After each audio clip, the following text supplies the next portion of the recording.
is on Tuesday the 13th of December, page 13 and 14. And 3B, minutes of the meeting of the local government body held via video conference on Tuesday the 7th of February this year, page 15.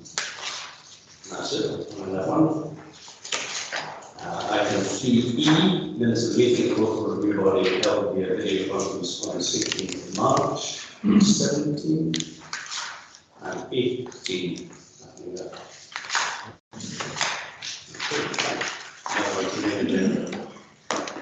Item 4, page 19. This is a report of the Planning Committee today on the Saughey West Planning Appeal, reference 1015 PPP, an update. This will be given by Gavin Baxter, the Principal Officer. Thank you, Peter. This report is to update members on the planning appeal for the proposed housing development at Saughey West, and in particular the second notice of intention by the reporter on February this year. Members will recall that following the refusal of the Planning Commission principle by the Council in January 2021 for this development, Hamwater Homes, the appellant, lodged an appeal, which was considered by a reporter on behalf of Scottish Ministers. The Council refused the application principally on grounds of education impact in respect of the development proposals for extending the payback time to not be reviewed by the Council's Education Authority as an adequate to offset the impacts of the development to the state. The appeal was subject to written submissions and also a hearing session which focused principally on education matters. The Court indicated in June 2023 she was minded to leave the development in a letter indicating the intention to approve the appeal subject to legal agreement on education contributions and other matters. This letter stated that the Court also agreed with the developer that there was no need for affordable housing to be provided for this development.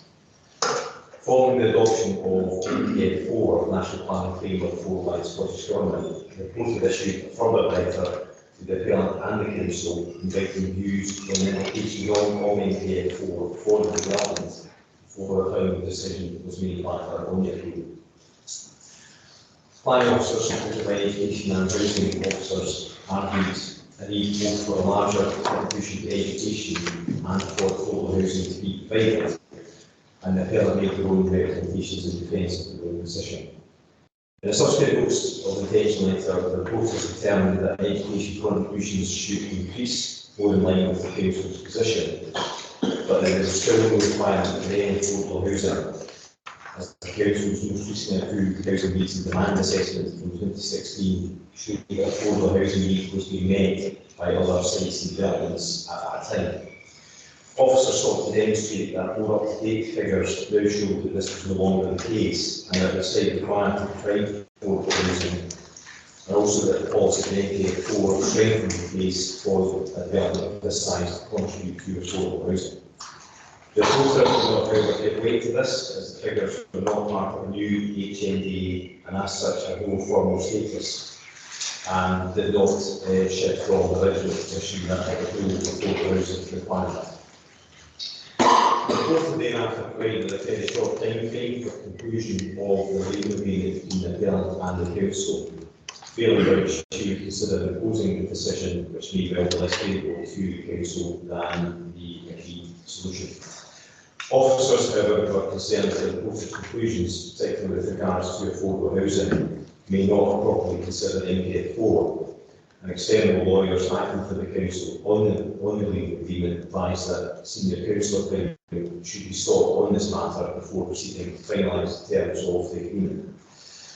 This opinion was provided by Malcolm Thompson, KC, who considered that the reporter was in fact entitled to arrive at a conclusion and that this did not conflict with the provisions of NPF 4, which still required what the need for affordable housing to be demonstrated.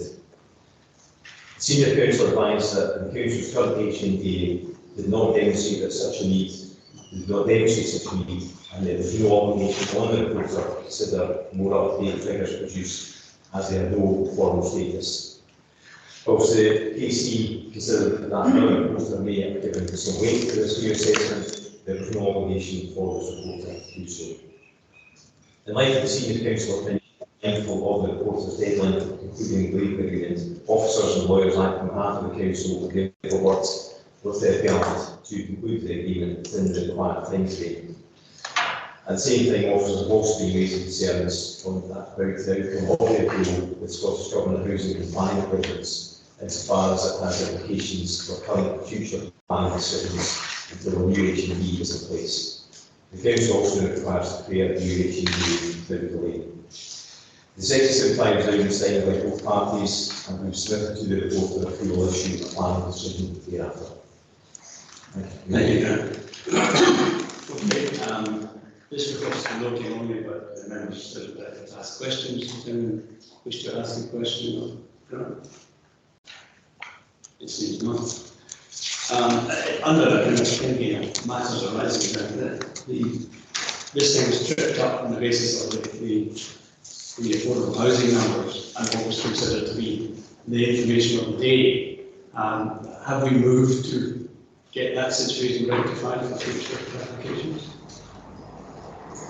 I think, as I said, there is clearly a position which is not making it easy for affordable housing to ask for, because the 2016 HDB, certainly the analysis market here, which is the one that we're dealing with in this case, showing a need for provided by new developments. I know the clients here from the Housing Commission will not take a picture of where I'm updating the HDB.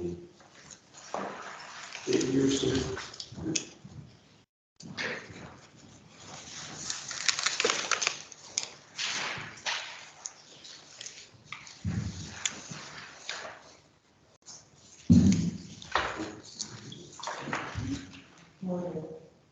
Yeah, we're currently looking at the HMD to update that as a priority for housing.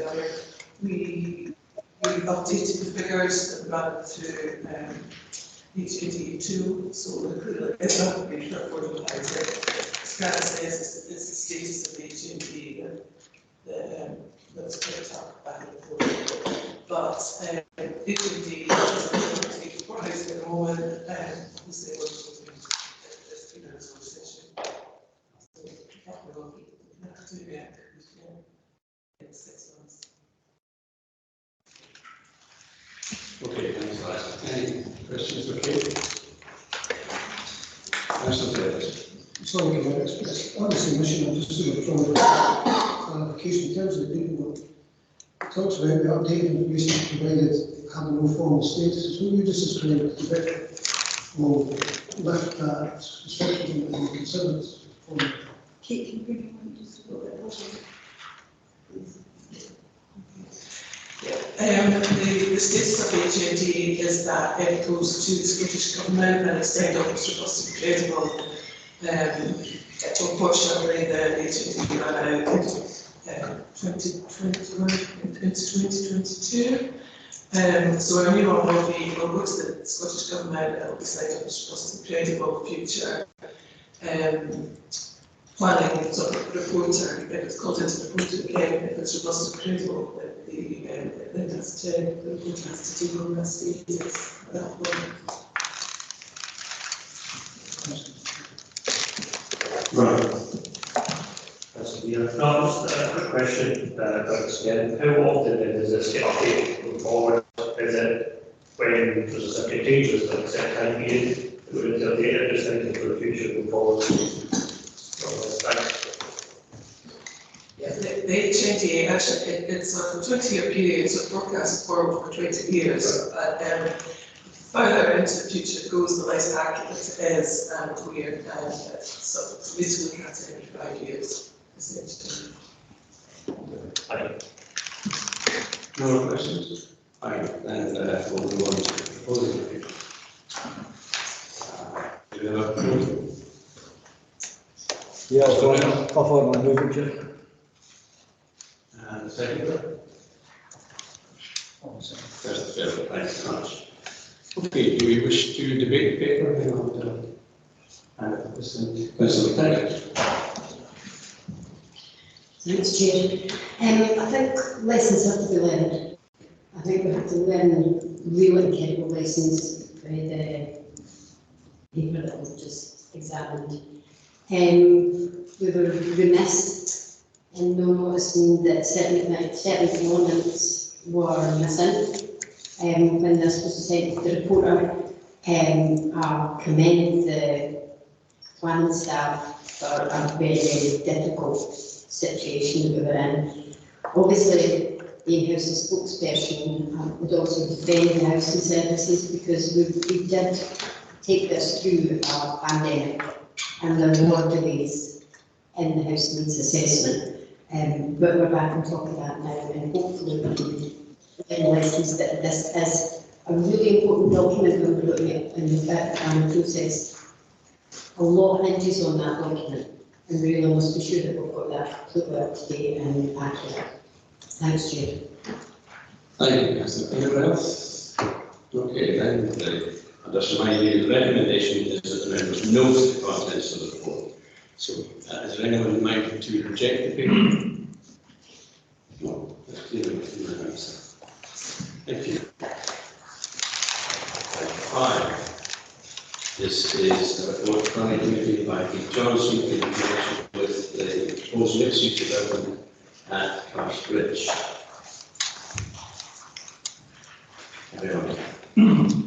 Thank you. Good evening. The report about the assessment of the Planning Commission Principle, PPP, and we want to redevelop a large area in the vacant brownfield land which previously accommodated a facility, food offices, bonded warehousing, and storage areas at Ashbridge, land was sold by the Angel Tree a few years ago after the last remaining operations were relocated to other sites in the area. Sites that are 33 hectares in size. The purpose of the PPP application is to assess the merits of principle of development before detailed designs are drawn up. And if that application is approved, we will submit further applications to the planning authority for approval of the details. These are known as matters specified in the conditions and applications. If the PPP is granted, the conditions and/or any obligation can inform and regulate the detailed elements of the development, including setting design, land use, landscape, and vegetation. The applicant has submitted an illustrative master plan framework drawing with the application to show how the site could be developed and integrated within the surrounding area.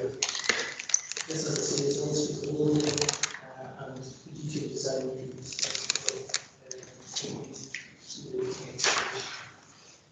Section 2 of the report is a summary of the development and characteristics of the site. The land has 3 identified areas: one between Carsbridge House on the north boundary of the Carsbridge Road. That area includes 3 listed buildings, but the most unlisted Steagles building. There's also a tree preservation order which covers some of the groups of trees within that part of the site. It extends up to both houses on General Road.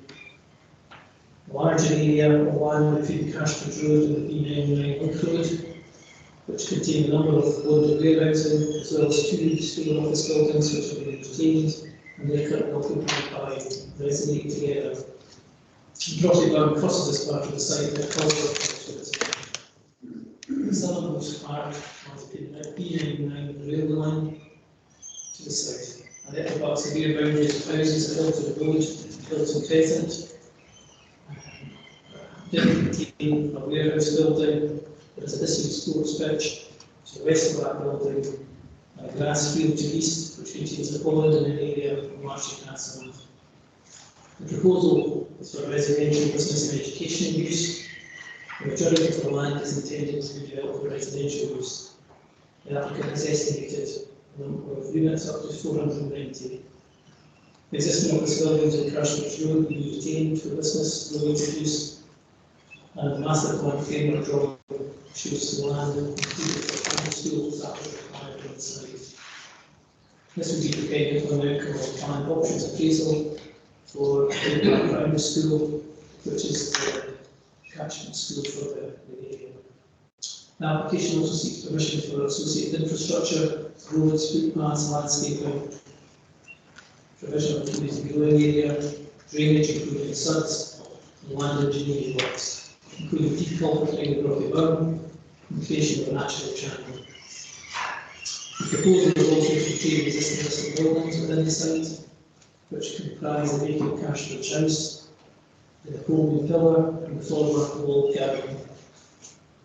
This real estate buildings can include offices, and including the buildings at risk register and retained by the Historic Environment Scotland. The report then summarises the development plan position in relation to the adopted Hartmanshire local development plan. It's within the settlement boundary, and it's covered by 3 proposal sites, 2 for residential use and 1 for business use, which covers the land to the south of the main area. The LTP also identifies Cashridge site as an opportunity site to safeguard for a possible school, depending on the from consideration by education services and discussion with site owners. There's also 3 transportation proposal sites identified in the LTP within the posted site relating to contributions towards capacity improvement of the A9 way, cycle infrastructure of the A9 line, and enhanced active travel with the development plan. Consultation responses are summarised in section 3. CPAP and Health and Safety Executive have withdrawn their original objections. Transportation have advised that they do not object and support the provision for the proposed active travel infrastructure for safe and attractive routes as an alternative to open contracts. However, they note that if the development proceeds, it will likely to adversely impact the level of congestion inside the network in peak periods, and that active travel measures are likely to fully offset this impact. Also, the Park Primary School is the catchment school is essential over direct safe route to schools provided from the site where existing access for arrangements to that school. Our summary of the advice and assessment include the balance of the impact and the capacity function to logic of the holding on permission principle, which is stated by the to provide sufficient information to demonstrate issues highlighted by CPAP flooding officer can be satisfactory to arrest. The advice for risk assessment is considered to be satisfactory in terms of the scope and methodology to address the risk of flooding from Brockley and Salty Burns, the problems, the disused buildings, the north of the site, and surface flooding. It's also demonstrated that post-development risks to be satisfactorily managed. These will still require to be a detailed assessment of flood risk, which would have to be submitted as part of the MSCs. The proposal for the detail of the Brockley Burn was also delivered to the benefits. There's a number of other consultation responses. It's concluded that these do not justify the whole permission. In relation to contributions, education recognized the contribution towards education capacity of the non-denominational primary nursery provision is required. The science forums would be established at the conclusion of an options appraisal process for both which is still to be undertaken. Applicants confirm the accepted principle of this contribution, and this can be regulated using sections of the regulation. Housing services support the provision of affordable housing, using 35% of the total number of units. Further, the applicants argued that there is no longer any impact need based on the council's approved housing demand assessment, which is run parallel with the conclusions of the project and the appeal decision of Salford West, which can be described and discussed in the proceeding paper. They advise that as the applicant that the level of on-site affordable housing should therefore be significantly below 25%, and based on that appeal decision should be zero. The appeal outcomes informed our assessment of this development, as well as the opinion provided to council by senior council. This is discussed in paragraphs 5, 10 and 11 of the report. It is considered that if the PPP was refused due to the absence of 25% affordable housing, the decision would be likely to be sustained until appeal. However, rather than aim for a zero contribution based on the valuing KPH and PPA, the proposed approach is to include a requirement as part of section 75 that a review of affordable housing needs undertaken by the developer to support the submission of any subsequent MSC applications for the housing development. This would then require the developer to take account of any up-to-date housing needs demand assessment, which would be available when submitting the proposals. Sports Scotland has provided a response to the reports from Ireland and has no objection to the provision of the football pitch within the site, subject to no information being provided to the record text design of the area.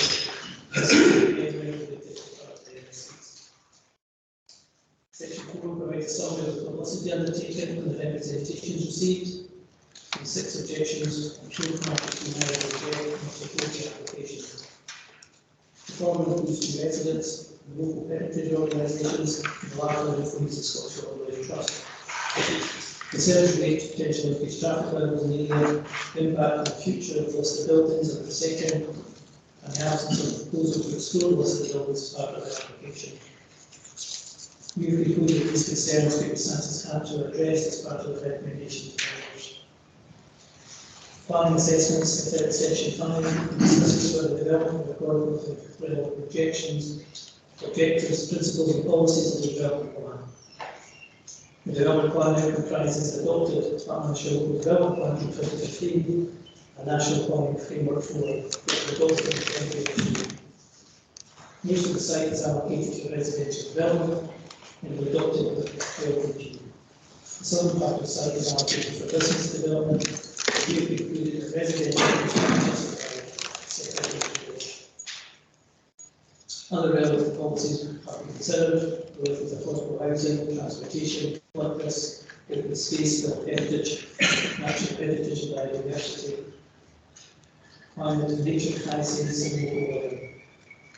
We've concluded on the balance the application and not the development plan, subject to measures which will be regulated by section 75 application for the NSCs. The developer secured the revenue generation of a large vacant vertical site within a certain boundary, resulting in default of a theatre to the length of the property bound to replace by nationalised channel and the one of the rest of the realistic and 2 unlisted buildings, which will be added to the property in this community. It is not considered that there are other material considerations which we have agreed to develop plan position and justify the PPP. Service consider the following submission of additional information and negotiations to date with the applicant and the council to address key issues. The progress of resolve issues to the raised by consultees and objectors, the consistency with relevant policy guidance. The key issues have been sufficiently resolved in the progress application presented on the basis of a range of approved recommendation. This seeks approval for committee for officers to proceed to conclude with the applicant section 75 application, based on intent of terms, set out in appendix 1 for the board, and for the service to finalise and set the planning conditions, including headings, similarities and appendix 2. These will be finalised directly summarised in the report. However, if during the process the finalised text determines conditions vary significantly, or material for the scope to be approved, the application will be referred back to the committee. Thank you. We shall shortly hear from one objector, Mrs. Margaret Doherty, and Emma Moore, the agent, but does the committee wish to ask any questions of the authors at this point? Councillor Law.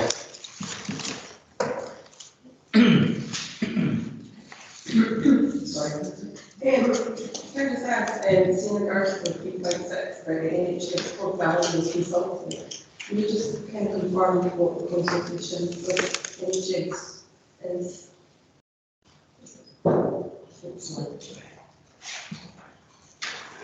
in terms of the consultation, we do make contact with them, and we're contacted very early in the process. And on this particular application, we've not managed to get a response from them to provide consultation comments.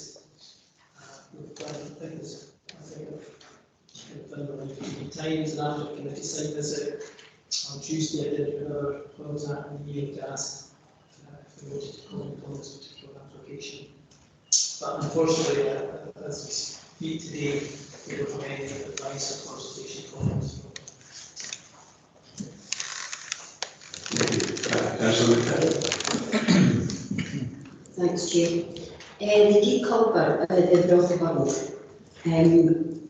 I live on the Rotherburn, and I know that where I live, we didn't really have a problem with flooding, but opposite me, there's a problem with flooding. And I'm just wondering if that's been taken into account with the proposal to keep culvert, if there's a likelihood of pushing water further down the burn and creating problems elsewhere.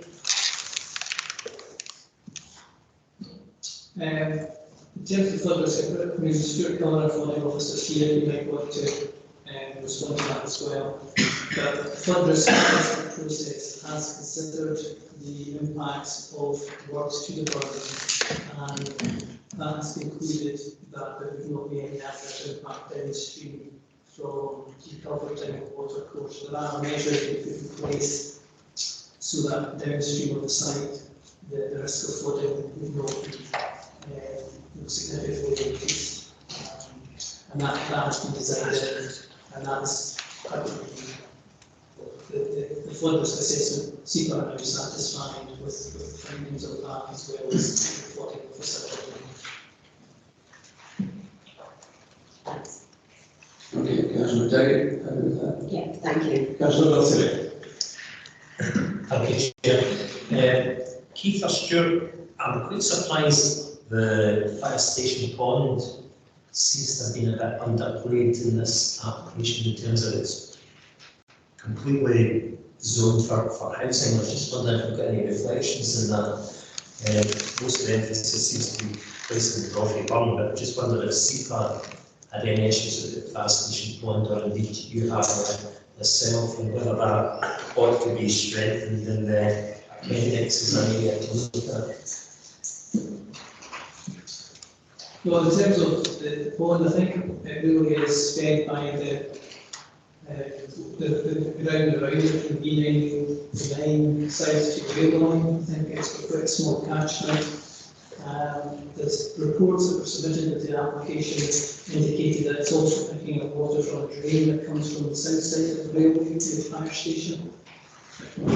It's a name, the fire station pond.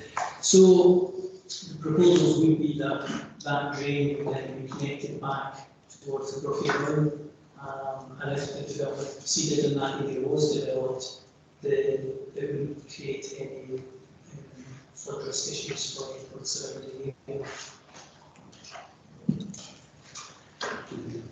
Yeah, I think the point remains that can be covered under. I know you get quite broad sweeping requirements in terms of the flood assessment. It's just that I think it's a point of dialogue or escalation in terms of how it's actually handled within the developments and transferred. Councillor Fairley, thank you. Thanks, Keith. It's probably just touching on the same point we've talked on already in terms of sort of rest appeal. It's frustrating to see that continue to impact on the attempts of the council on this application as well. But in section 511.5, Keith, it talks about identifying the need and the potential for the plan to review and attached to that. Can you give us some indication of what status that has, and was there any ability to enforce anything from that, or was it simply a request to the developer and see if we can come to something of agreement on that? Has any attempt been made to make that approach at all in this week?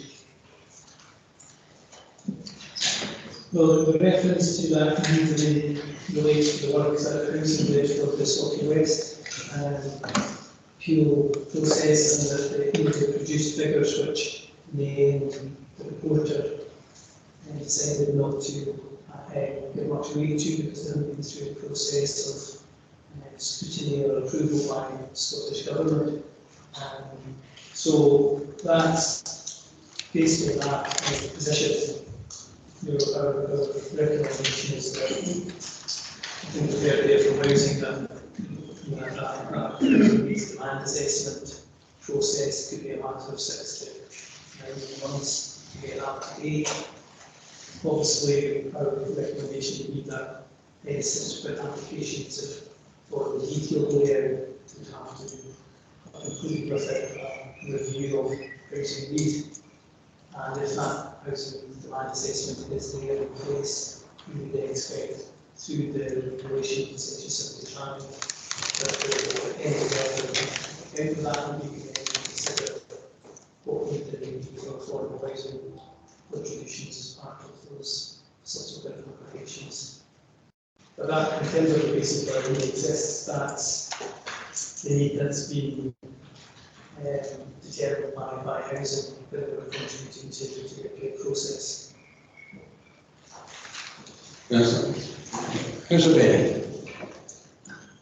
Thanks, Chair. Yeah, on page 61, which is the proposed approach, there is just a lot in there that I'm really worried about, and they say that expected primary nursery education and possibly secondary education. Has there been a review of possible figures?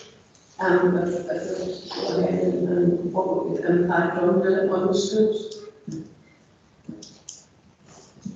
Well, in terms of the impact on the school, I think the numbers education have provided advice to us based on figures that were originally submitted as the application.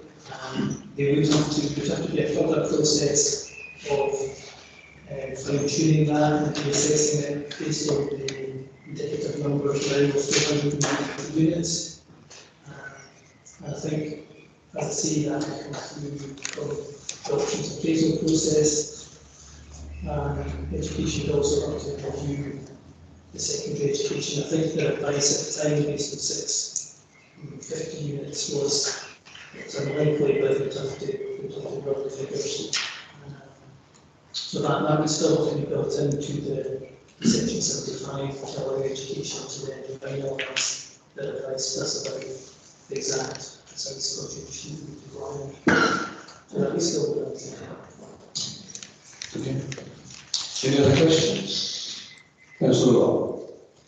Yeah, Stuart and legal counsel. It was just on the B99, I thought there might be a round proposed, which is kind of there's no justification to ask for the development install a window due to capacity reasons. The B99 may, if the development sort of proceeds and we get the right sort of development, it could be that it would could consider reducing the speed limit. We don't know whether really it's part of that design ethos we want to see for those areas that they can sort of reduce speeds. But in relation to capacity, it wasn't at that particular location. There are some capacity issues elsewhere. I have to say that that's been reflected in the notice of these responses. We have significant concerns about capacity at key roads and junctions as a result of this development. We haven't formally objected, but I don't think in our analysis that we've added much value in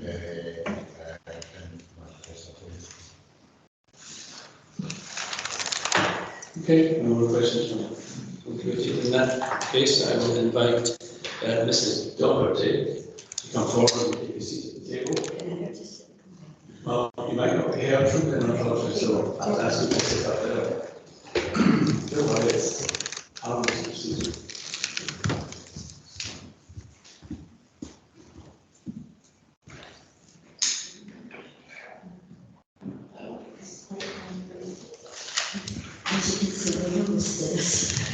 You're welcome here, Mrs. Doherty. You've got 10 minutes to make it.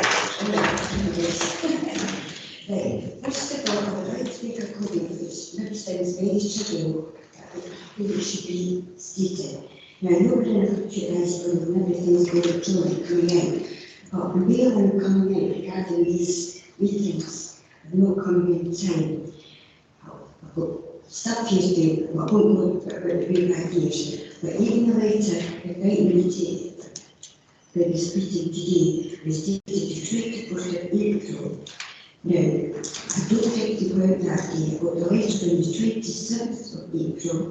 Now, due to the communication about it, replied by the Monday, the 1st of May. Now, the reason Monday, the 1st of May was a bank holiday, so anybody replying by mail had no time to accept, the invitation to the meeting. Okay? So again, very true, I think it should be acknowledged. Right, now I actually stay in Hilton Place and put parts of the site on to the, which was the old Cooper recreation park. Now, what I would like to know, I did see in the local paper yesterday the plans like for the new Cashbridge area.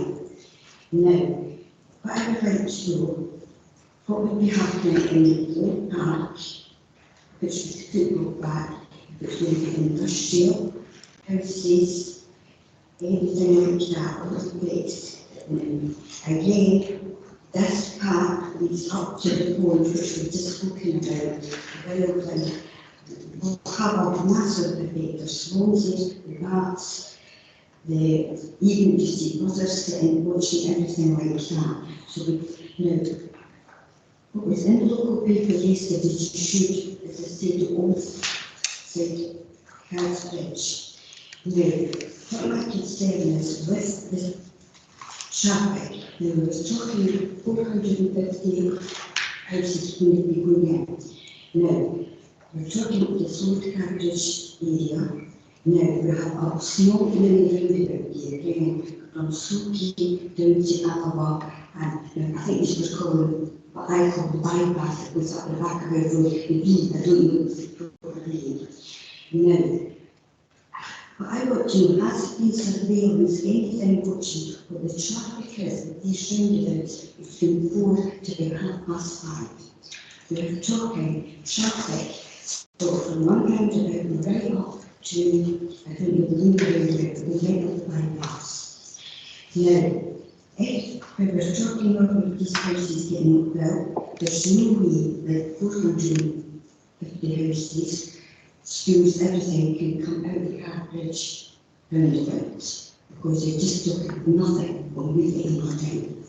Now, what's going to happen with houses is there going to be access off the bypass into this new housing estate, into the old bit that's going to happen in the old recreation park. So, is there going to be traffic lights that I've talked about, another roundabout going to have to be in that area, and the crossings for pedestrians, and again that road is used quite well for pedestrians, cyclists. It's a main road that people walking up, people who walk the countryside up with McMahon, head that way, it is quite a busy walkway. Plus you've got Robinson's people want to shop or walk that way. So really we have traffic when we're turning into housing estates and all that, it's going to cause quite a concern. So I want to know what the traffic lights, roundabouts, things like that. And again, another thing, that road drawings, detail about peak times and reduce stopping the traffic. That night, at night, that's sometimes roads will be speeding up, and I'm really speeding up. And roads is 50, 60, because it's a street with just back. The one round way up to the, so you think that should understand the access to features, accommodation, things like that. Yeah, just another one we think about flooding. I think this was kind of mentioned, but I wasn't hearing things. The point of that would be to make sure all flooding is being really assessed. My daughter stays up in Perth at the Cherry area. Now, houses that have been there for, I would say, 50, 80 years, have never had flooding. In the last 5 years, there's been all in Helston estates, and I made flooding. I went up, and I think it was October, I got to watch the cats when she was away, and I'm not talking 2 to 3 people that cats swimming about. People who have lived there for years never any flooding at all, so I want to make planning to make sure this cannot happen in situations. Okay, thank you. No, thank you very much for your very real and obviously hard comments there, Margaret. Give the officers an opportunity to bounce back on that if they wish at this point.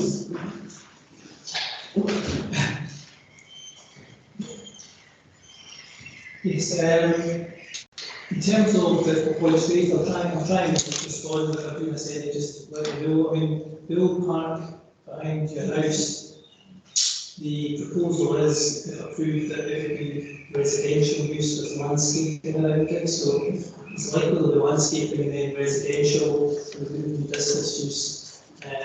Obviously that is the allocation of the local development plan, but the proposal of this development would be residential.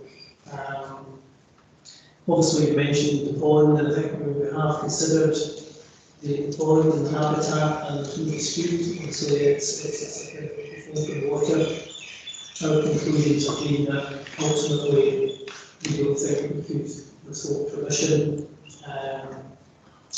to say we can't in fact develop pond on the basis that there's other benefits and improvements that we're seeking to secure through Brothy Burn and ponds being created for the drainage, the water drainage system for the site, and that these would be designed to give natural features for the loss of the pond if that was to occur. In terms of traffic impact, it's not disputed that the road in that network around here is very busy, and I think as you see, the afternoon peak time I think is the busiest time. Our conclusions are that there's issues of congestion during these peak periods, really, but this development itself would not have a significant traffic impact on the existing situation. It's going to add to the congestion, but there's existing congestion, and that scale of the park we don't think is sufficient to again refuse permission. The concept has been to enhance provision for pedestrians, cyclists and active travel, so major improvements to people walking, cycling along the ring road and through the site. The plan is that there will be along the Brothy Burn, so that people walk up through the towards Gartmore Dam, there will be other improvements to get links to the town centre, and that those measures mitigate the traffic impacts. Again, the design is intended to try and urbanise the ring road, so that the properties facing the road is anticipated speed limit would be reduced, and it would change it from opposite the moment with the demolition of buildings. They're driving through kind of open character area, and as you say, people might be tempted to speed if it's with the kind of peak hours. The plan would be to alter that character so that it's bringing its area within the town itself and have urban feel to it.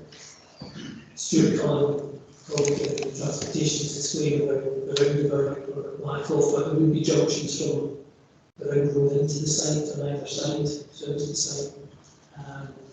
And there would also be light crossings for pedestrians, one up near Cashford roundabout and one down near the southern part of the site, so that people could then access through towards Gartmore Dam and potentially Deer Park and Wood Square.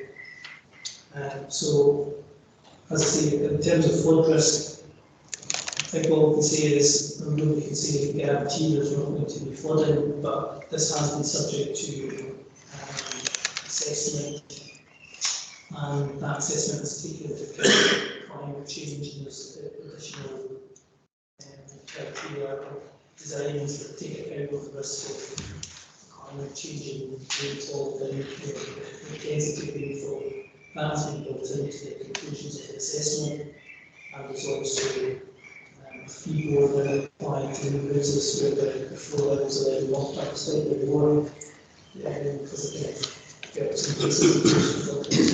so, in terms of overall impact, the conclusions are that we're trying to address them and respect to people who need to be neighbours. Ultimately, yes, transport is an issue, but as I say, the key is to try and promote travel trips constraints otherwise in terms of trying to maybe improve or both what's down to the actual physical roads, looking at significant improvement to the leakages we have. Thank you both. Right, I'll let you return to the seat for public questions. Just a follow-up question, Keith, on that point of traffic. If the B road becomes gridlock, as has been suggested it might, would that not make life very difficult for the residents of the new state?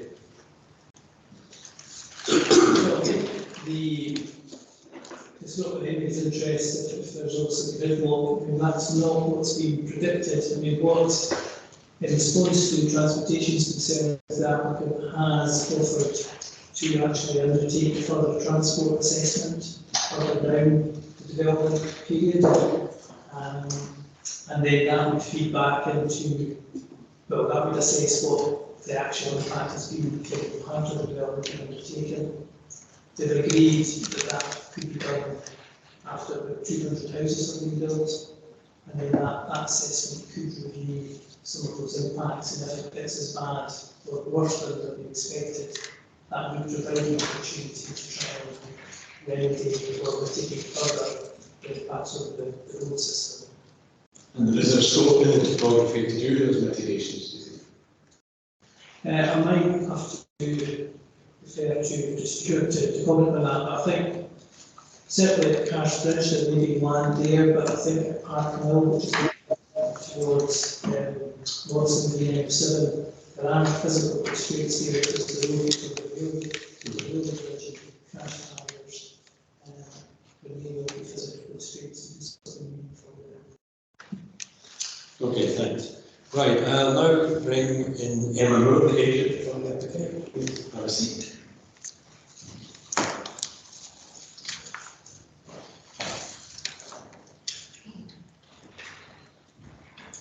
We've got 15 minutes to go for you.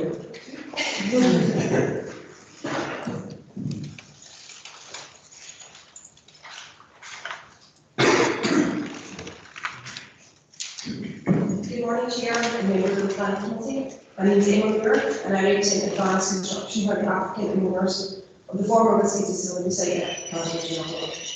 I'd like to take this opportunity to endorse your officer's recommendations to approve the client's application for planning permission in principle, and to thank the council's planning team for their efforts since we commenced the application discussions back in June 2020. Over the last 3 years, Advanced Construction have worked closely with the council's planning and transportation team, the local community and key stakeholders to bring forward the master plan proposals before you today. Our client's proposals represent considerable investment in Alloa and it will deliver a comprehensive regeneration of our significant brownfield site, which is allocated for development in the council's development plan and fulfills the ambitions of NPF4 and directing and delivering development on brownfield land. The proposals include the development of circa 490 new energy efficient homes, land safeguarding for the building of a new school, over 7 hectares of passive open space, and nearly 4 hectares of active open space, the opportunity for community green space within the walled garden, children's play space, space for sports, totaling at circa 31% open space within the master plan proposals. New business premises are to be delivered by the local charity Resonate.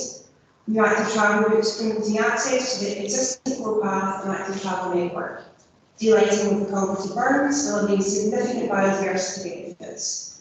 A comprehensive suite of active travel and road improvement measures, preservations of the listed buildings and structures within site, an extensive package of developer contributions including contributions towards education, travel and public art. Development programme with a minimum time scale of 5 years, creating construction-based employment and other job opportunities. As well as demonstrating compliance with the LDP, key site requirements, deliverability is central to our client's proposals. The application before you is a product of 3 years hard work, and the site master plan is informed by extensive technical investigations including submissions in transportation, flooding, drainage, noise, archaeology, ecology, landscape, ground conditions and services. These have been all subject to extensive discussion with the Council Planning Department and key consultants including CPAP and Council's flooding, drainage, transportation, housing, environmental health and education teams. During this course of engagement and dialogue, we welcome the fact that no statutory fees or objections have been made to client proposals. An advanced instruction around the position of the House Order partners to deliver a development which will bring a vacant brownfield site back into use, making a significant contribution towards creation of a successful and sustainable place. Subject to planning permission being granted, our clients looking forward to delivering their proposals and working with the council and local community as a detailed design is moving forward. Thank you for that. And before I move on to questions from the committee, anybody else has any points, matters of fact about the presentation? Right, and now throw it open to the committee. Do you have any questions from Councillor? Thanks, Stuart. Just a couple of things. It's a huge development, and in most cases it would be fantastic. There's a couple of little things that need to be looked out, I think.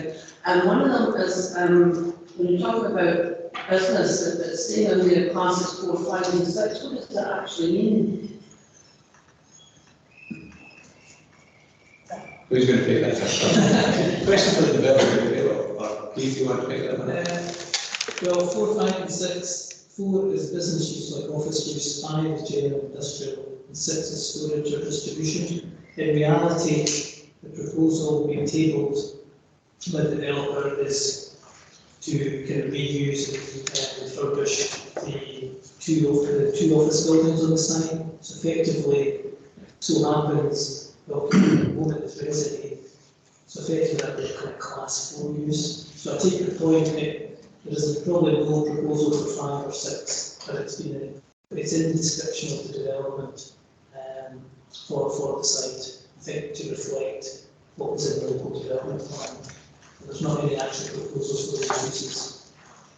Just a quick clarification, just on the next one.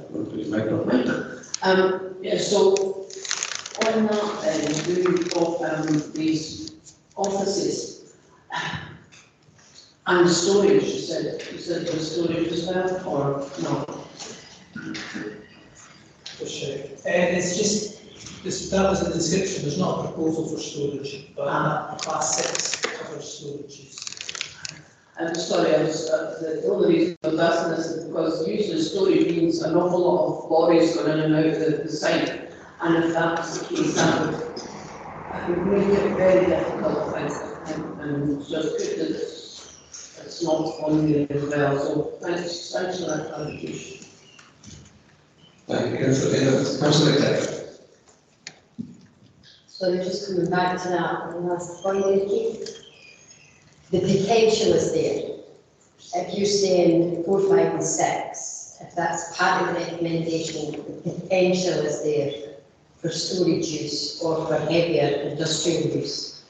And that would then impact on everything that we've just discussed regarding roads, etc. So that kind of worries me a wee bit. Yeah, well, I would say, again, I think this description reflects what was in the development plan proposal size. One option would be that we could attach a condition to say it does not approve those uses. I think that could be done just to make it clear. The developer has no intention of, I believe, 4, 5 or 6 uses. I agree with you in paper in terms of what's actually in the legal, uses of the site. We could circumvent that by adding a condition to make it clear that this only approves class 4 use. Would address the concern. Councillor Balsillie. That's a little bit of ladies first. That's true. The 3 buildings on the site, one of which is listed Castlebridge House, and we know locally that given an option to designate on the development of the further 2 buildings. But I was wondering if you could give us a wee bit more thoughts about how you take the redevelopment of those 3 buildings forward, what the opportunities are locally for the community, etc.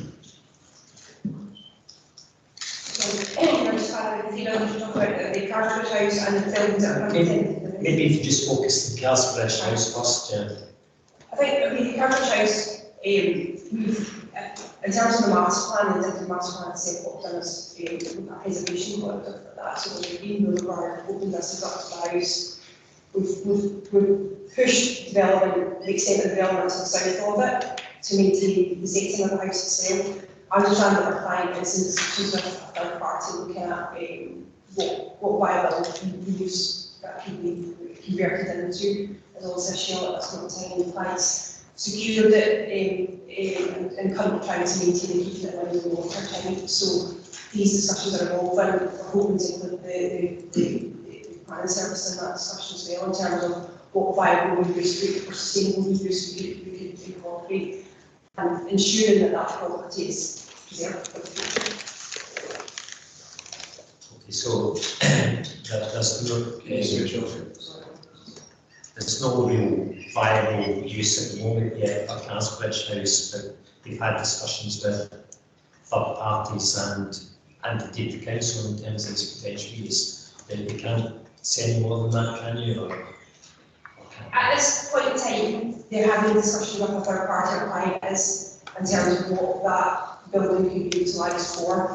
Obviously, there's a cost factor associated with renovation, so the end use is important in terms of viability. But I understand that those discussions are ongoing at this moment in time. We talk today, once they're further progressed, we then hope to bring the planning department into those discussions to ensure that we can, preserve the property and the opportunities. I'm sorry, Chair. Coming back to the fire station bond, what are your own thoughts on how that can be developed?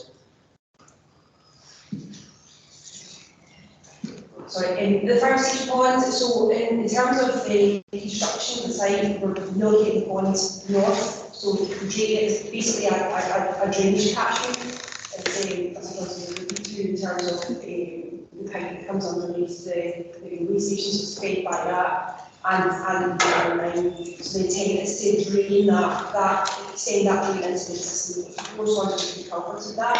There's two ponds then sit to the north and south of that deculverted water course, which should then collect any water that would have persisted within that sort of area. Thank you. Councillor Quinn. Thank you. Now, just a quick question. Mentioned the energy efficient homes. What's going to make them more energy efficient than, say, the old standards? So, advisors know a house builder, so bring a house builder onto that site, but any new homes need to comply with the updated building regulations with regards to energy efficiency. So, glazing, glazing, things like that. Further insulation, looking at further energy efficiency measures in terms of utility provisions. As a follow-up to that question, is there anything in the sort of next stage of the proceedings that allows mandatory conditions to be put in on the style of eco-code? One of the proposed conditions relating to the quite details of design and energy efficiency and performance of the housing. So that would be information that would be requiring if the PPP is requested. But you would only be allowed to mandate the minimum statutory requirements that Councillor Quinn alluded to. Well, there are, obviously the up-to-date standards are better than what they have in the past, but it would still allow us to ask for beyond the kind of statutory requirements and see what we can negotiate for development. So it's a process of negotiation. Any further questions? Councillor Watt. So it's just in regards to the house, so you said obviously there's a plan, but when you go there just now, it's more of a plan view. So it's just see what is there more potential to kind of keep that kind of plan view that's there, looking down from the house rather than it's just tunnel that's interesting. I mean, over the master plan is at the moment, so it's a framework document that we're working on in terms of details. But what we're trying to create is that sort of green boulevard, two-lane boulevard, looking up to Moose Vista. So it's quite prominent at that side of the site. So it's trying to sort of state around it, the whole garden, and the pillar, the stable wall, and the species that are at this moment in time, but also sort of a feature point within the site and segregate those two sort of development boards, easterly waves and things like that. But certainly we can look at that again as part of the development framework. But this could do the master plan as things that we wanted you to look at whether we can see. Right, thank you. Any further questions from members? No. Right, we'll move on to propose the paper. It's self-explanatory. It's a planning permission in principle as being sought here, which just reiterates the development and go into further detail for other conversations. So we'll be asked to judge whether we are minded to approve this for the next stage of progress only. So, so the proposal, I will make the proposal of the paper that is accepted. So I'm looking for a second for that. Happy to second that.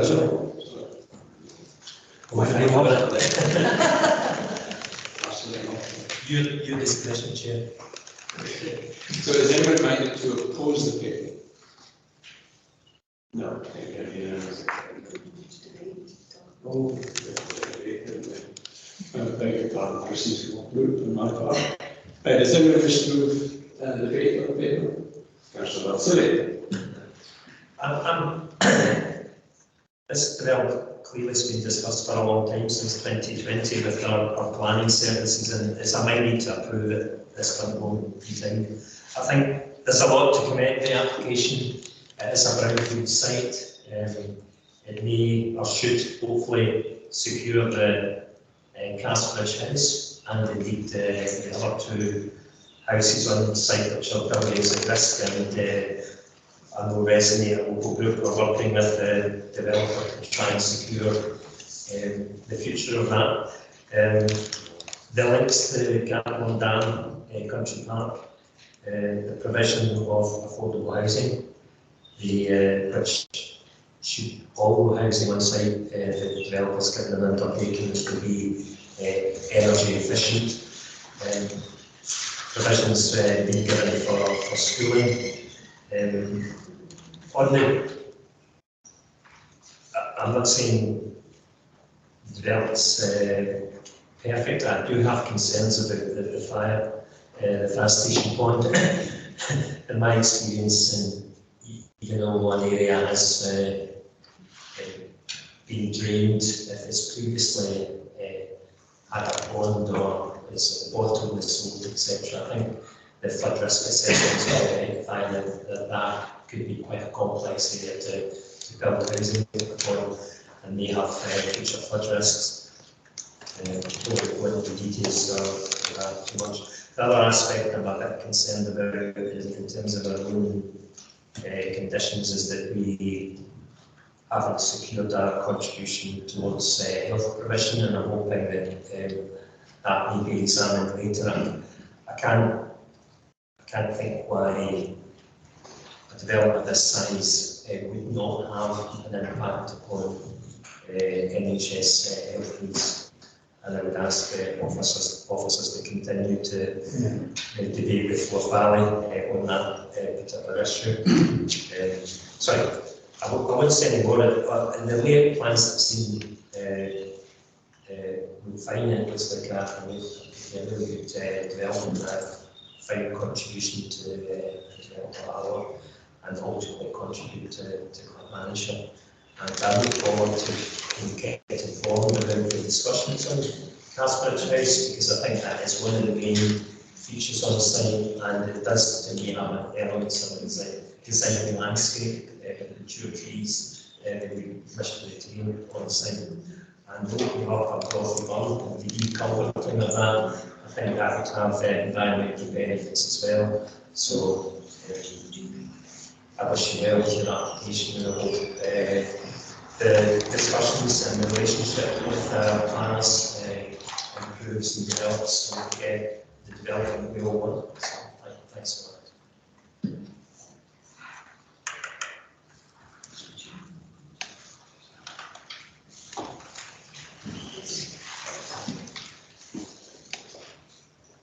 Right, the clerk is going to cover off a point, I think, in a list.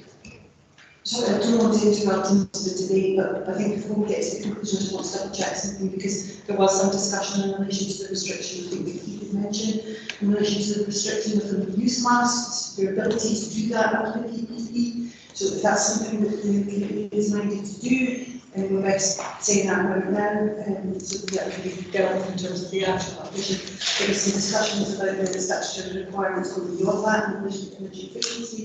You just mentioned the health and energy contribution. I just want to make sure we round that up in terms of when we make the decision, but it was just, in the event that that was good.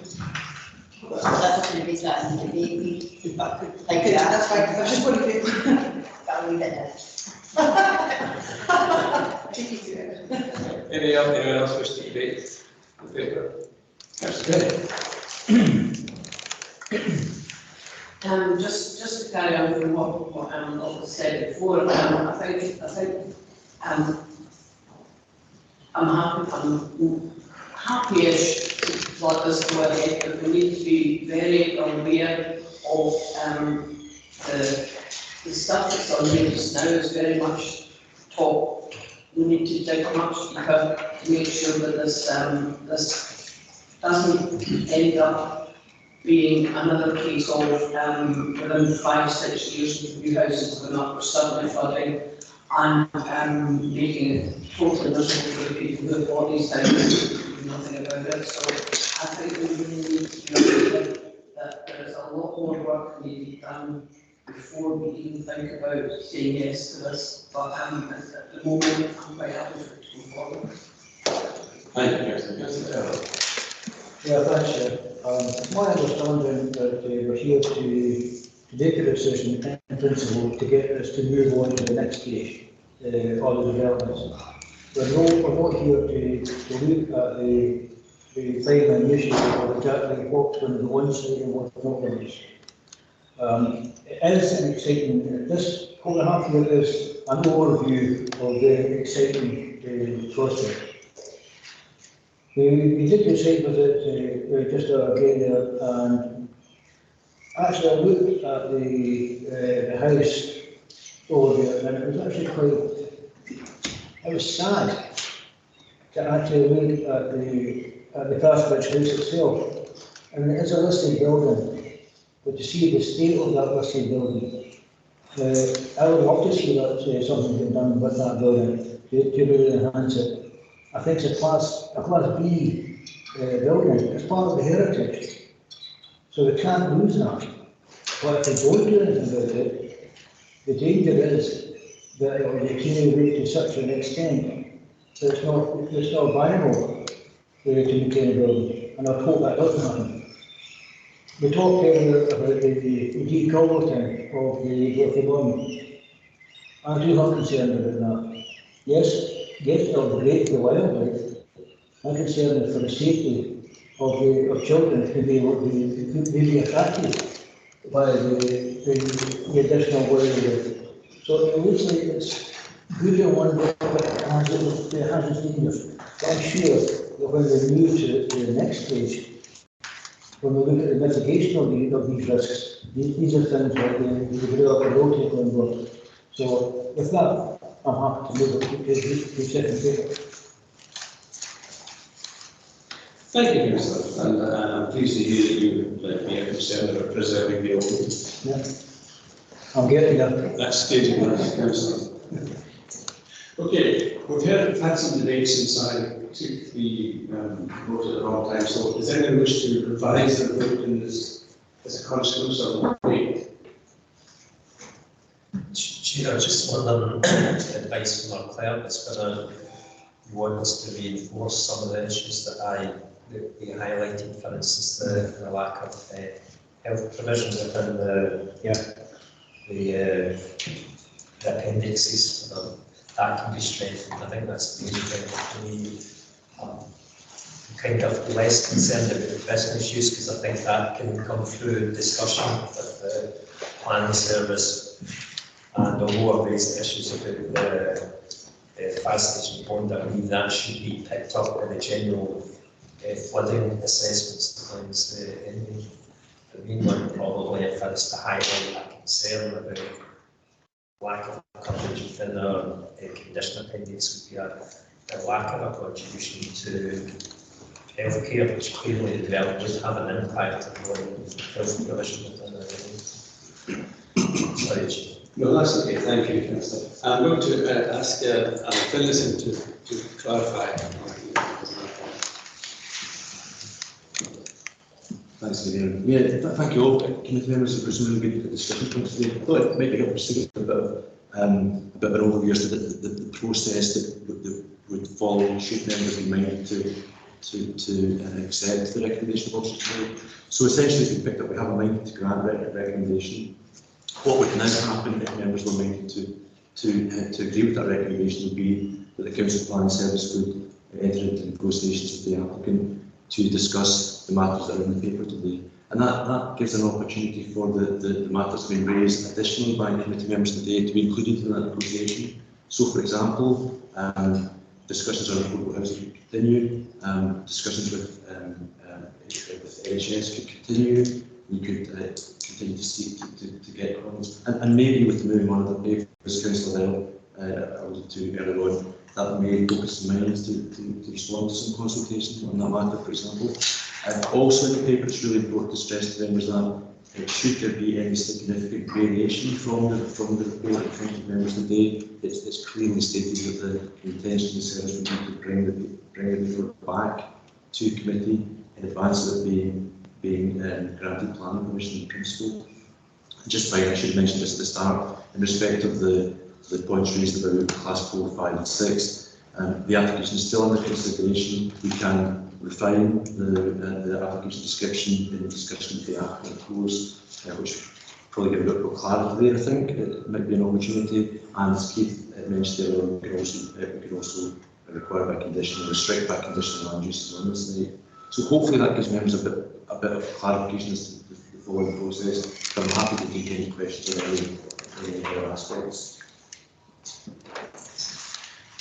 Any questions? Councillor Fairley. There's very much questions, but I want to ask. The explanation was given earlier was really helpful in terms of staging through the process involved in, but I think from one point of view, at the next stage, I think the issue was raised around the traffic and the potential for that to become an issue. I get the thing about building 200 houses and let's see, what extent or what problem how do we deal with that. I think what I'd like to see in the next stage is detail of what those mitigations are, detailed in the paper for us to understand what would come in if we identify a traffic problem and address at that stage, and whose responsibility it is and who takes responsibility for implementing those mitigations at that stage.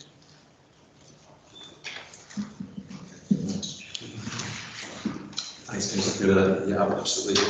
Again, what Colin should have said is that following from my planning commission principle, we of course have matter specified conditions applications, which of course relate to the details of construction, respect of all matters, roads and so on and so forth.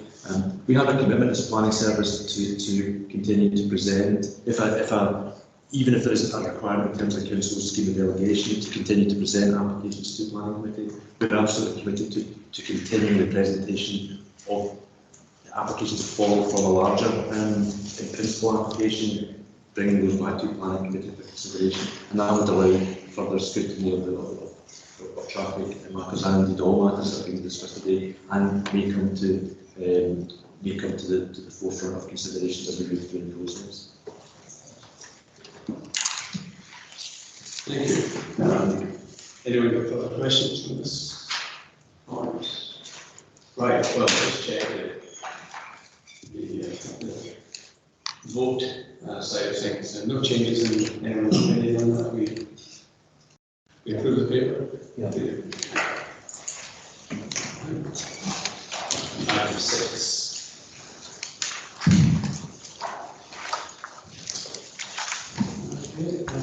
Concerns the residential development of 244 houses in Alabama West. The total list will be given by this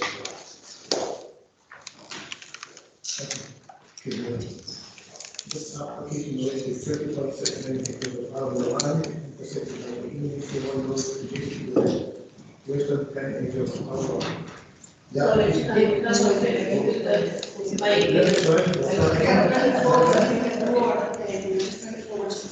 I apologize. Thank you. Is that it? That's This application was 20.69 hectares of arable land intersected by 91 road, adjacent to the western county of Alba. The application site comprises of land from the housing proposal H42 Alba West, which extends to 12.6 hectares in area.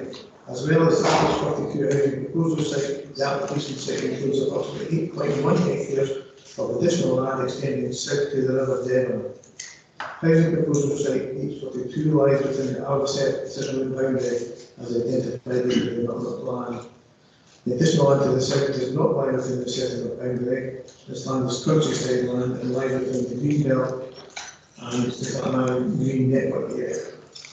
The site is bounded by existing housing to the east. Sorry, I apologise. The site is bounded by existing housing to the east and to the west by a roadway to a racetrack site just north east and Baltham and cottages north of the A91 and an agricultural access track from the A91 southwards. The agricultural access track is part of the roadway north, forms part of the application site.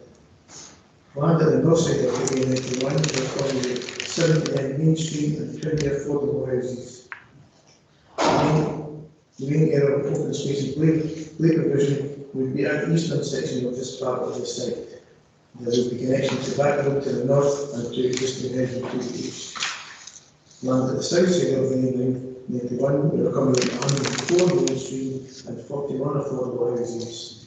There would be an open space biodiversity for at least part of this area, including recreational exercise equipment. There will be connection to the existing tank at the south boundary of the H42 housing proposal site and onto the agricultural access track at the west boundary of the site. Countryside land to the south of the company sustainable urban drainage subs water attenuation area. The subs area will be landscaped and include maintenance and access. The majority of this part of the application site will be maintenance. A new roundabout is proposed at the A91 to provide access to the proposed residential development. A bus stop and pedestrian crossing will be formed at the east side of the new roundabout. Structural planting and landscaping is proposed at the western edge of the application site. This application represents a major development as the site is more than 20 hectares in the area and also the construction of more than 50 houses specifically.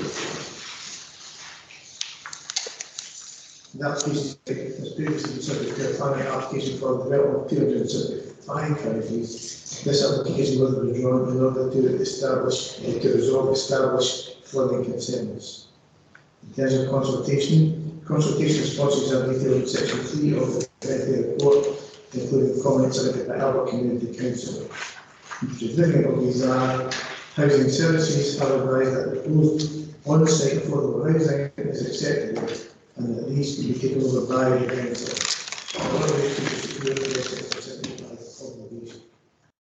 Education services advise that the proposed development will have a significant impact on education provision at Alba Primary School and Nursery School, which are operating at capacity. There are no capacity issues in respect of any other relevant schools. It's advised that the capacity issues at Alba Primary School or Nursery School could be mitigated by means of reconfiguration or additional accommodation. The applicant has agreed the cost of such works could be secured through a section 6 obligation. SEPA and transportation have raised significant flooding concerns and object to the proposed development. Flooding concerns are threefold. Firstly, SEPA and transportation advise that the application site northward south of the A91 includes functional floodplain of the Balcon Dam. This application proposes bulk development on the functional floodplain. The applicant's position is that the existing agricultural access track at the south side of the A91 and the roadway to the recycling facility at Balcon Farm north of the A91, both at the west boundary of the application site, forms a barrier to flooding and would safeguard bulk development within the functional floodplain from the risk of flooding. This raises three issues: form of the barrier, maintenance, purpose. In terms of form, SEPA and Transportation advise that safeguarding a functional floodplain from the risk of flooding requires purpose design and model to constructed formal flood defence barrier. There is a formal process in respect of such a formal. There's a formal approval process in respect of such a formal flood defence barrier. SEPA and Transportation advise that the flood prevention barrier proposed is a built formal structure which cannot be guaranteed to safeguard the functional floodplain from the risk of flooding. This proposal is not acceptable. In terms of maintenance, the applicant has also entered into a maintenance agreement with respect of the informal flood defence barrier proposed. In this regard, the applicant has advised that such an agreement could be secured through a Section 75 obligation and therefore should be acceptable to the planning authority. SEPA and Transportation have advised that only the local authority is the appropriate body to take on the maintenance burden of a formal flood defence barrier, as only the local authority can be guaranteed to be in existence in perpetuity. Any maintenance agreement independent of the local authority could not be guaranteed in perpetuity. In terms of purpose, the construction of a formal flood defence barrier and the consequent adoption of the maintenance burden by the local authority to safeguard functional floodplain from the risk of flooding would only be considered if there was an existing problem to be addressed. In this case, there is no existing problem. The formation of a formal flood defence barrier would not be considered for the purpose of accommodating new development. SEPA and Transportation advise that the existing housing to the east of the applicant site is not currently at risk of flooding from the Balcombe Bund. This, however, could not be guaranteed if it was built on the functional floodplain. Despite requests to the applicant, no flood risk assessment has been submitted, which takes agricultural access track and roadway to the Balcombe Bund out of the equation for modelling purposes. Without doing so, there is no understanding of the extent of the functional floodplain or any impact on it as a result of the proposed development. Effectively taking these elements out of the equation to determine the developable area of the application site. SEPA and Transportation object on this. Secondly, the existing housing to the east of the application site, north of the NN1, is currently at risk of flooding from the accumulation of rainwater. There is a culvert water course running across the site north of the A91, which takes runoff from the local hulls and connects to a manhole at the A91. The applicant proposes to open up daylight the covered water course. In forming the open water channel, it is proposed that the cumulative rainfall will permeate to this channel and alleviate the existing flooding issues. However, despite the request to do so, the applicant has not carried out a detailed investigation of the existing covered water course, ascertaining its position, condition and capacity. Without doing so, it cannot be demonstrated whether the open channel as proposed by the applicant will function as proposed. It has not been demonstrated that there will be any improvement to or worsening of the existing rainwater accumulation flooding problem. SEPA and Transportation accordingly object to the proposed development. Thirdly, Transportation advised that the site has groundwater issues. The applicant has submitted groundwater information. However, satisfactory mitigation has not been demonstrated to safeguard the existing housing to the east from the risk of flooding from groundwater movement. Transportation is a problem objective to the proposed development. Any other issues raised by consultees are detailed in the committee report and are acceptable or can be addressed by conditions or informative notes. I know the Education Services and a representative at committee today, and the Transport team leader is also present to members wish for application on any of the issues. Representation 61 letters of representation have been received. These comprise of 53 objections, 6 general comments, and 2 letters of support. Issues raised and comments in response are detailed in the committee report. Issues covered are those in addition to issues raised by our Community Council. Those making representation include Scottish Wildlife Trust, Stirling and Kilmarnock, local volunteer group, Arbor Community Resistance Team, Sierra Arbor Primary School Parent Group, and Sober Glen Residents Association. Planning assessment. The proposed development has been assessed against the development policies and guidance of the local development plan and national planning framework 4. Detailed assessment is in section 4 of the committee report. Developing the site, developing the housing proposal site at 42 for residential purposes will accord with the aspirations of housing proposal at 42. Notwithstanding further issues and rural and countryside development issues, in terms of form and functioning, the layout and design of the proposed residential development accords with the relevant policies and guidance of the development plan and national designing streets policy, including issues relevant to transportation, open space, biodiversity, 20-minute neighbourhoods, community benefit, rural safety, and energy efficiency and low carbon development. However, it is noted that the proposal does not accord with policies and guidance related to flooding and rural and countryside development. For this reason, the recommendation of this report is to refuse plan permission. Section 65 obligation, should members of the plan committee be made to grant plan permission.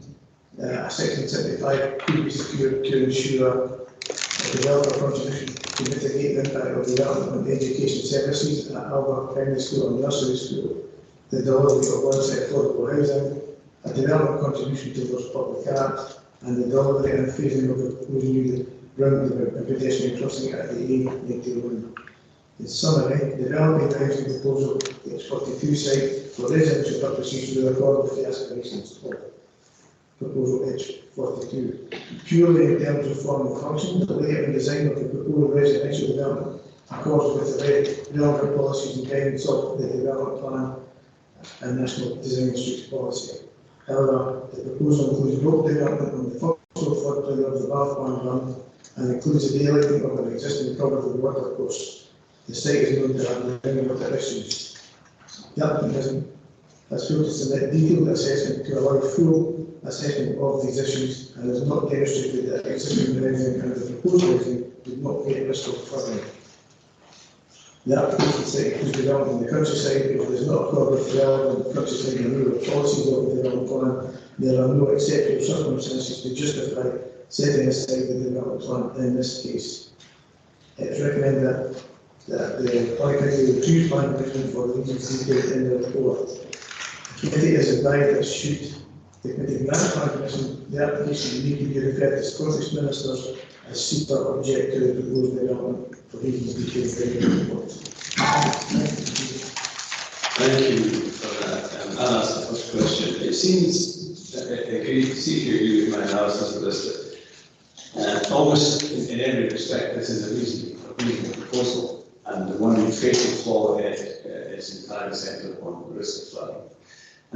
Is it the case that the risk of flooding has been identified as a significant problem, or is it that you lack the data from the applicant to come to a decision on the seriousness of the risk? People have advised that there's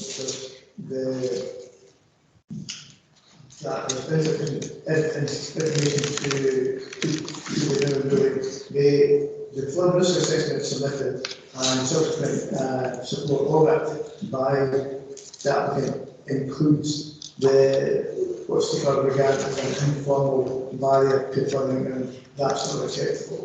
Speaker's view is that the flood risk assessment should be run again, taking that element of it, which will establish the extent of the functional floodplain, and Speaker's view the developable area of the site. Okay. Any questions? Councillor Walker.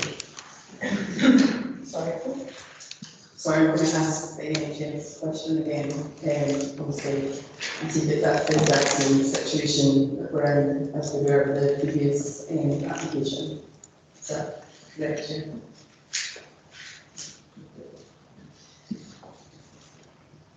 Yeah. That's correct. It's a value where not consulted and have been amended and no public service. Sorry, I've got a few questions. Is that okay?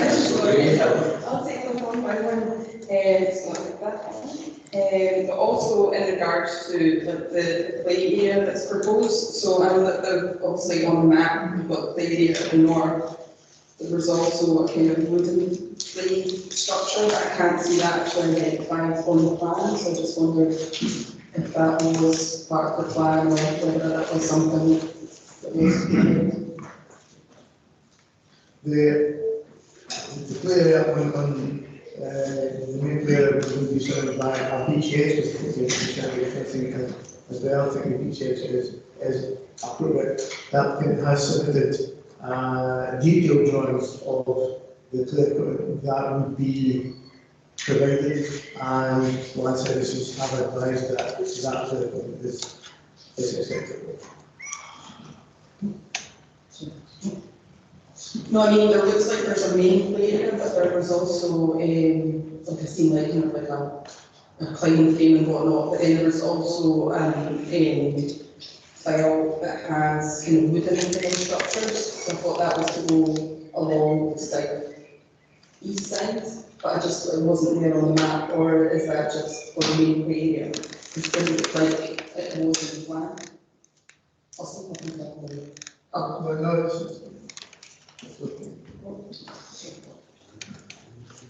and I think the equipment you're looking at is will be installed at the south side of down by the and on the layout drawing there's a trim trail, and that's where that equipment will go at the trim trail locations. Also, it was just in regards to what we were saying about the groundwater, so it was like on the plans that the houses are put right down to the southeast corner, and currently that there, and you can tell by the grass that's growing, it's like marsh grass, that there seems to be a lot of surface water that accumulates there. So that was my worry as well, because I know that the houses to the east of that, they do get flooded, or their gardens do get flooded, so it was just like, my worry is the increase of surface water that could end up going further into those houses. The housing doesn't go right to the southeast corner because there's a biodiversity corridor between the proposed housing and the existing housing. Perhaps the could you comment on that? As the further authority, not statutory across the team, we get a place, most of the just as statutory across the team. Sorry, could you pull the mic moving?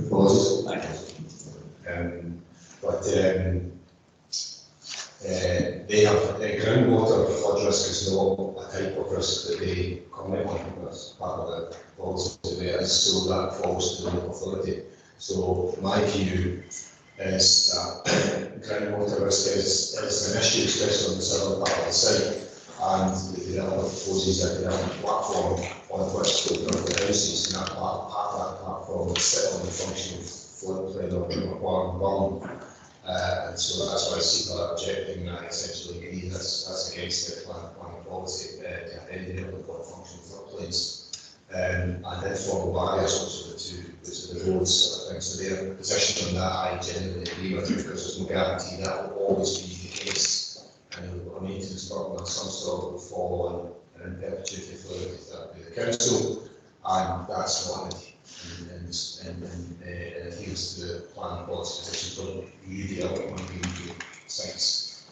Groundwater risk has not been satisfactorily addressed as far as I'm concerned by the developers' agents. They did carry out groundwater borehole tests at their request to establish, and to me that did confirm that there were areas where there was elevated groundwater evident beneath this is water sitting actually beneath the surface, and which is also you get the runoff from the hillfoots and the climate change conditions then immediately in these areas act as storage areas. the moment, and some artwork has been looking in towards the development to the east. So there is a risk there.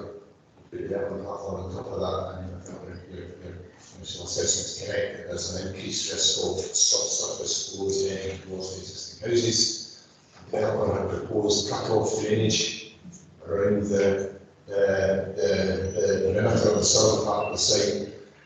My judgment is that what they proposed is not adequate, and even if it was adequate, it still need a maintenance arrangement in place to make sure that's always happening. And that's to me, that's an unnecessary thought, either on the council or any other party that may take that. And I think my judgment is that I think against the plan policy to development should be as the cars should have passive emissions that protect it from, so there's no maintenance required. In this case, in any solution, there is some form of maintenance necessary to protect the new and existing emissions. Because I noticed the map of the boreholes, there wasn't actually one street in that kind of southeast section. It seems to be at the north and the west of it, so it seemed like it completely cut off, which seems so bizarre to me because you can physically see when you look at the ground that it's obviously kind of saturated because of the plants that are growing there. So, no, definitely agree with your assessment on that. Sorry, my other, sorry, I'll pick a few as I said. So it talks about on 4.2.14.1, sorry, that's about the proposed development of putting solar panels and air source heat pumps. It doesn't mention battery storage, and my understanding, and especially in Scotland and where we live, that you really need battery storage along with heat source pumps and the solar panels, because it can put people into fuel poverty because the way that they live with the air source heat pump, we really do need that kind of added battery storage, so that condition that we put on the people to have that included. If plan permission was granted, that's a condition that could be. So sorry, so my question is the north of the site, it's got paths that take it onto the back road. I wanted to make sure, because I know that there is quite a significant increase in height between where the back road is and the boundary, that it wouldn't be that the council would be having to pay for that connection, because I think that would be, if it is quite high, obviously you've got to have wheelchair access. So I think in the plans they talk about a kind of winding path, but I think that would have to be quite significant considering the increase in the height. So just to confirm that, please. I think that's a valid point to raise, Councillor, and again, if plan permission was to be granted, we could look at that and address that. Sorry, and just my last one is in regards to the education. So it says, especially in regards to the nursery provision.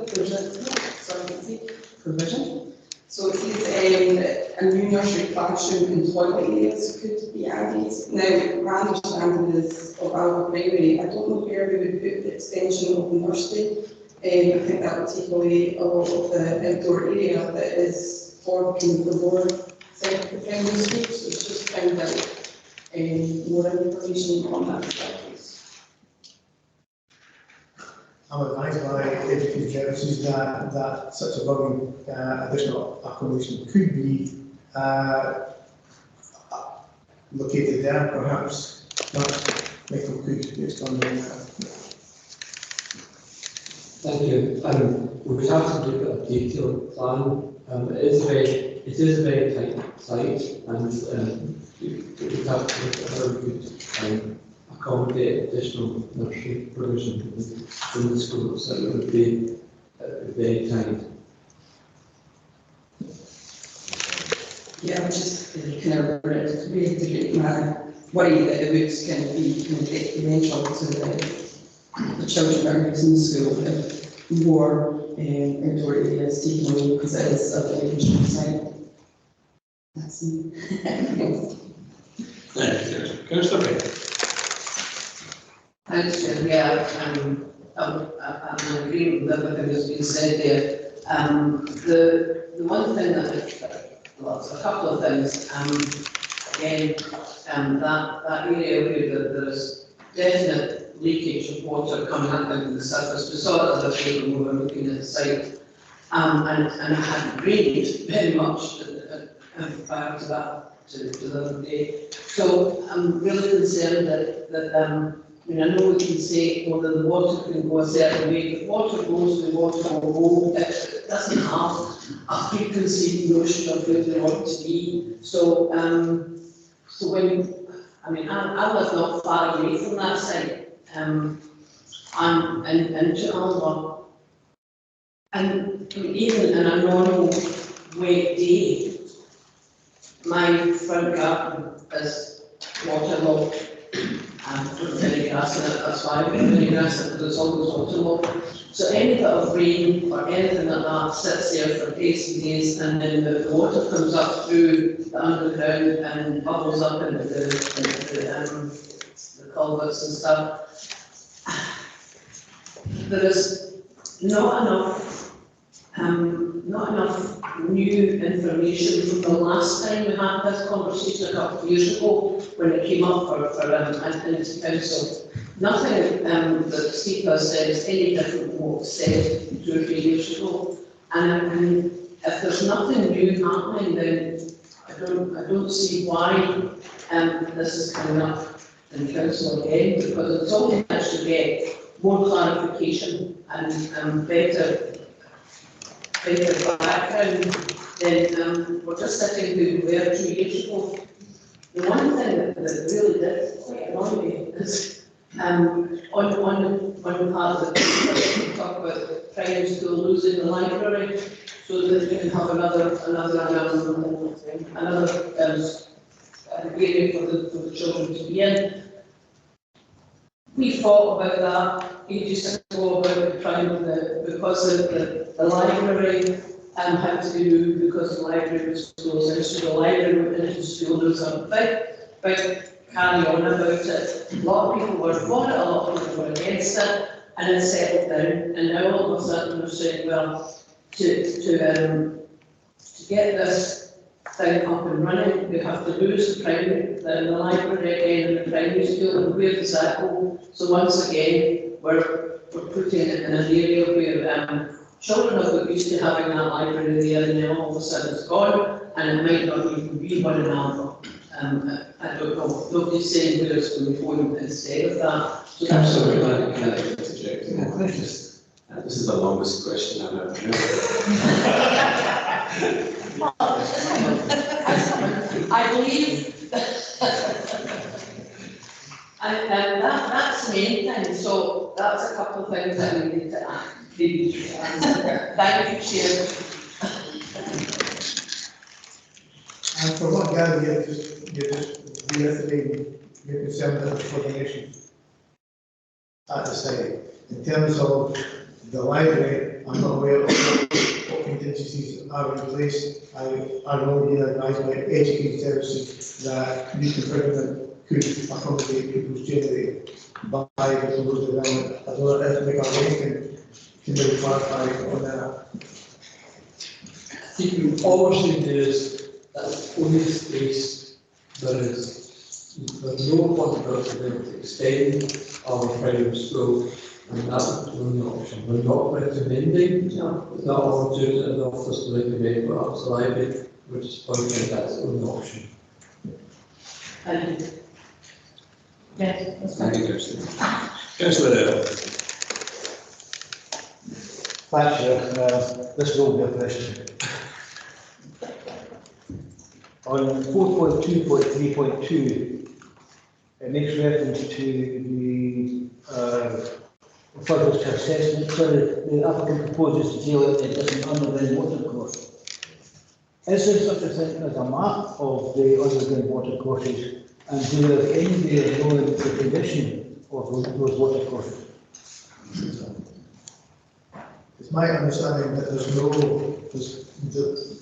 map of the existing water course. The exact route of it is not known, and its conditions not known. That would need to be an investigation of it to assess that. Yeah, that was going to be my next question actually. Has there been an assessment of the water courses? No. No such assessment would be submitted. Okay, thank you. Thank you, Chair. Any other questions? Councillor Matthew. Thanks, Chair. I've quite a number of questions actually about the layout, but I'll avoid those and focus on the substantive issue about sort of flooding. So, my first question really is, there was a landscape recreation strip that runs along the eastern side of the new development between the existing Alva settlement and the proposed new development. Can you advise me whether that was actually involved the land raise, and was it a recognised flood retention measure, or is it just simply a landscape strip with a footpath running through it?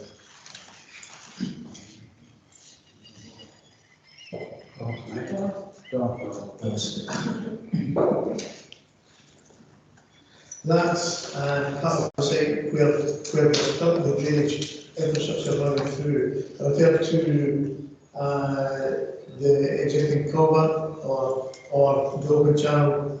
The existing culvert connects to a manhole at the A91. That then goes under the 91, and that drainage infrastructure runs down that proposed open space strip. So you can't develop on top of that drainage infrastructure. So that's why the biodiversity corridor is located there.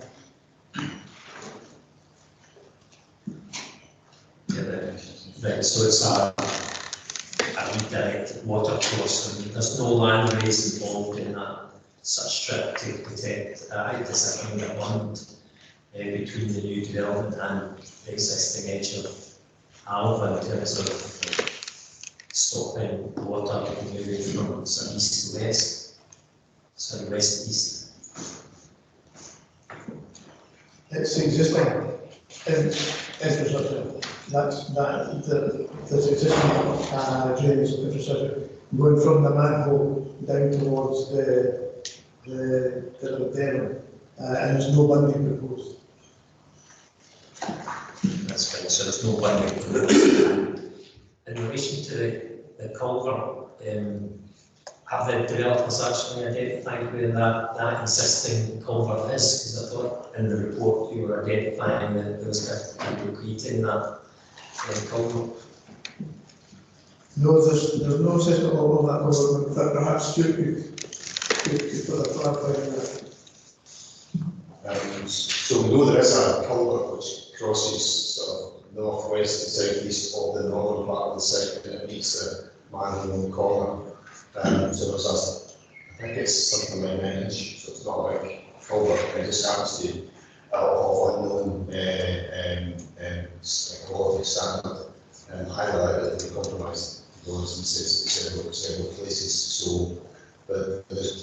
what the development is mostly from the original proposals were to take the development out with what they consider to be the 200-year storm floodplain, which but then in the intervening lands between the existing development and the proposed development on the north part of the site, we've got this, so we open up that, take out that culvert and store the design storm event in that area. But CEPA are not satisfied that they haven't considered what that would entail, what this area exactly would be.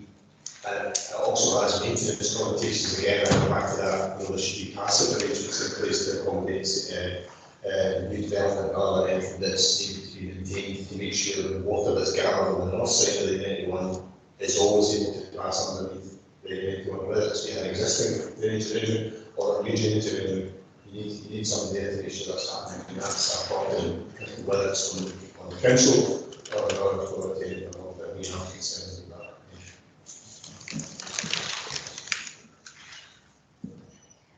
Anyone else got questions? Councillor Law? Sorry,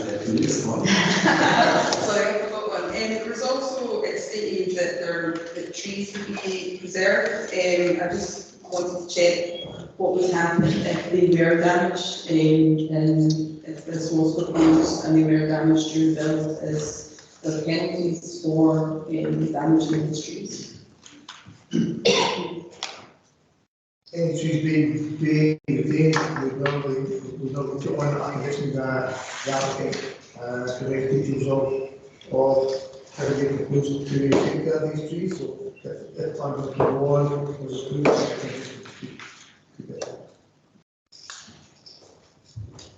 Okay, no further questions. I think in view of the times, and if I pass out a 2 hour point, it might be kind to the human condition to have a 10-minute break now for our vote to refresh these. So we'll reconvene at 25 to.